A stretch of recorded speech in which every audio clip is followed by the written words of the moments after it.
ओम शांति। सर्वप्रथम आज की इस जन्माष्टमी की आप सभी को खूब खूब खूब खूब हार्दिक शुभकामनाएं, मंगल कामनाएं और शुभ आशीर्वाद परमात्मा की तरफ से।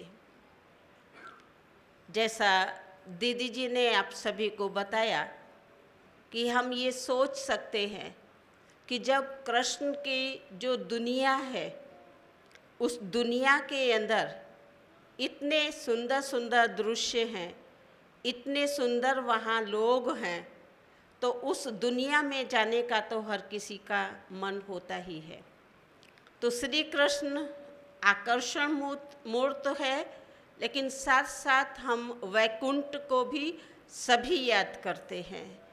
इसीलिए उस वैकुंठपुरी में जाने के लिए परमात्मा पिता इस धरा पर अवतरित हो चुके हैं और वो अपना श्रेष्ठ कार्य कलयुगी दुनिया जिसका समाप्ति होने जा रहा है और नई सतयुगी दुनिया जो अब कुछ ही समय के बाद आने वाली है। कुछ समय का कहने का मेरा भाव ये है कि अब ये कलयुगी दुनिया जो है बहुत ज़्यादा लंबा समय तक चलने वाली नहीं है। दुनिया में भी अभी लोग बोलते हैं कि अब ये दुनिया गई की गई, तो इसके बाद जो आएगी वो नई सतयुगी दैवी दुनिया आएगी। लेकिन उस दुनिया में जाने के लिए जैसे श्री कृष्ण के लिए कहा जाता है 16 कला संपूर्ण, संपूर्ण निर्विकारी, अहिंसा परमो धर्म।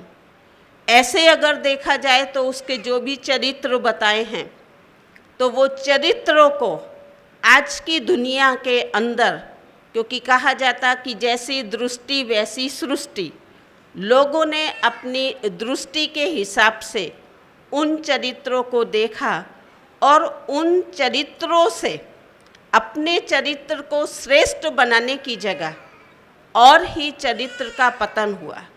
क्योंकि लोग सोचने लगे कि कृष्ण भी तो चोर था, सोचने लगे उसने भी तो वस्त्र चुराए, उसने भी तो ये किया। लेकिन ये सब जो चरित्र हैं, ये चरित्र हमें चरित्रवान बनाने के लिए परमात्मा पिता ने सिखाए हैं। वास्तव में श्री कृष्ण ने कोई वो माखन नहीं चुराया, लेकिन परमात्मा पिता कहते हैं कि जो सतयुगी नई दुनिया का माखन है वो माखन हमको चुराना है, अर्थात परमात्मा के पिता परमात्मा के पास से हमें प्राप्त करना है।